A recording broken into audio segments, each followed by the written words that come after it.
Bienvenue dans le jour 3 de notre parcours 21 jours pour ta guérison.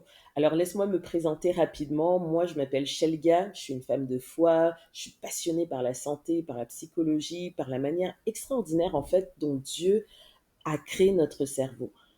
Depuis à peu près 2 ans maintenant, j'accompagne des femmes chrétiennes à comprendre ce qu'elles vivent dans leur corps, leurs émotions, leurs pensées, et tout ça dans le but de retrouver en fait une bonne santé comme Dieu le demande dans sa parole.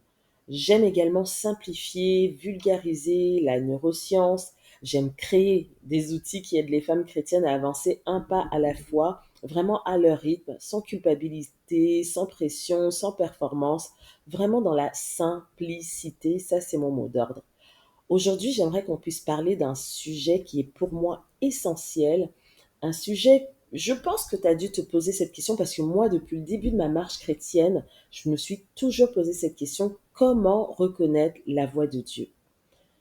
J'ai toujours eu ce désir profond d'entendre la voix de Dieu et surtout en fait de la distinguer de mes propres pensées, de mon imagination ou encore de mes émotions.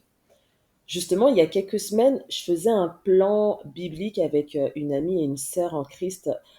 Et je crois, si ma mémoire est bonne, que ce plan s'appelait Est-ce Dieu ou mon imagination?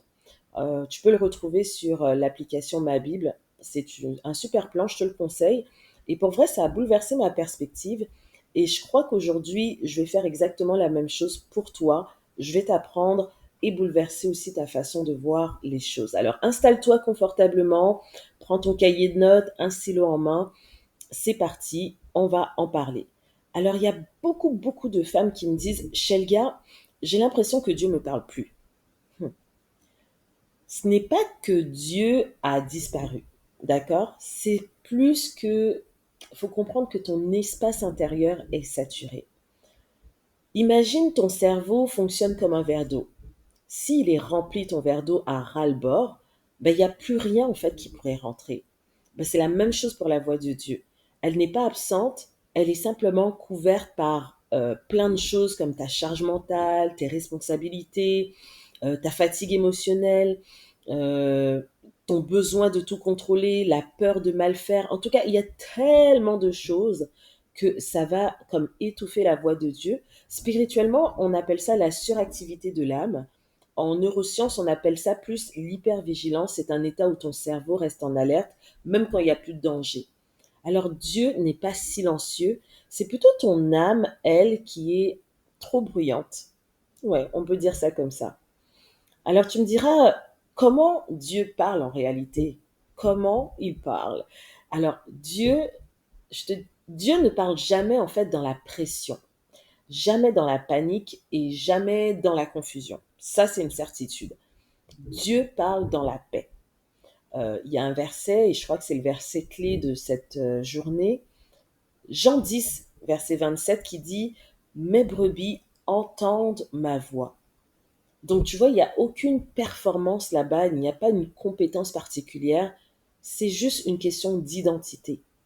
Tu entends Dieu parce que tu es sa fille. C'est naturel, c'est spirituel, c'est simple. Et pour ça, il faut que ton cœur soit apaisé. Et pour qu'il soit apaisé, ben, il faut que tu arrives à laisser tomber le contrôle. Le contrôle, c'est souvent une armure, une réponse à la peur. Peur de te tromper, t'as peur de décevoir Dieu, t'as peur de faire des mauvais choix, t'as peur de confondre ta voix avec la sienne, justement. Mais Dieu ne se révèle pas dans la peur, il va se révéler dans la confiance. Chaque fois que tu vas relâcher un peu plus, que tu déposes ce que tu portes, qui est trop lourd pour toi, chaque fois que tu respires, bah c'est là que tu vas devenir plus sensible à la voix de Dieu, à sa direction. Ok, c'est bien beau, je t'ai expliqué tout ça, mais comment faire? Ben, je vais partager 3 clés qui sont très simples, concrètes, qui vont t'aider à réapprendre à entendre Dieu. La première clé, très simple, je te l'avais dit, le silence intentionnel. Pas n'importe quel silence. J'ai dit le silence intentionnel. Ça veut dire que c'est un silence qui est volontaire. Tu choisis vraiment de rester en silence. Je te dirais que 2 minutes de silence réel valent beaucoup plus que 20 minutes de prière où tu es stressé, où tu balances tout à Dieu et que ça ni queue ni tête. La deuxième clé que j'ai à te proposer, c'est la respiration consciente. La respiration, c'est un outil extraordinaire. La respiration, elle calme, elle apaise ton système nerveux et du coup, ça va ouvrir ton discernement. Dernièrement, justement, on m'a parlé d'une méthode de respiration.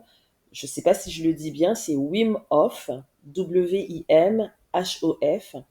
Alors, c'est pas spirituel en soi, mais ça aide énormément à sortir de l'hyperventilation émotionnelle et ça permet de ramener ton corps à un état de sécurité.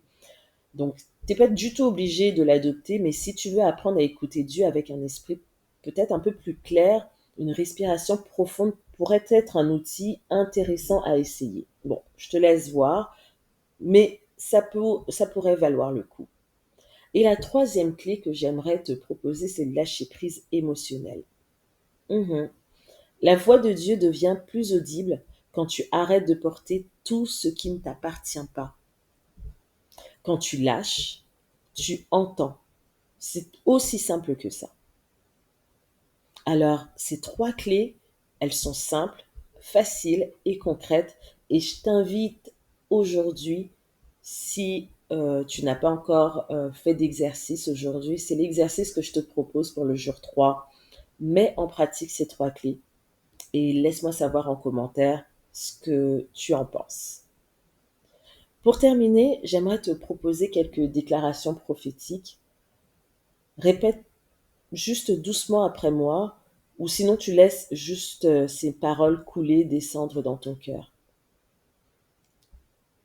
Je déclare que mes pensées se calment. Je déclare que ma respiration se stabilise. Je déclare que je suis capable d'entendre Dieu. Je déclare que sa paix remplace mon agitation. Je déclare que mes oreilles spirituelles sont ouvertes. Je déclare que la confusion tombe maintenant. Je déclare que la voix de Dieu se distingue dans mon esprit. Je déclare que mes décisions seront guidées par le Saint-Esprit. Je déclare que je relâche le contrôle. Je déclare que je marche dans la clarté et dans la paix. Amen. Merci beaucoup d'avoir vécu ce jour 3 avec moi. Franchement, cette année, mon défi a une saveur particulière et tout ça, c'est grâce à vous, grâce à vos mots d'encouragement. Ça me donne envie vraiment d'aller encore plus loin dans mes réflexions, dans ma méditation pour vous proposer quelque chose de qualité. Alors, si cette vidéo t'a parlé, si elle t'a plu, n'hésite pas à l'envoyer à une sœur en Christ qui en a autant besoin que toi.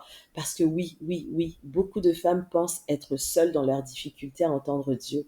Et c'est pas le cas. En réalité, c'est un chemin que nous faisons toutes. Alors, partage cette vidéo et on se voit demain, si Dieu le veut, pour le jour 4. Sois béni.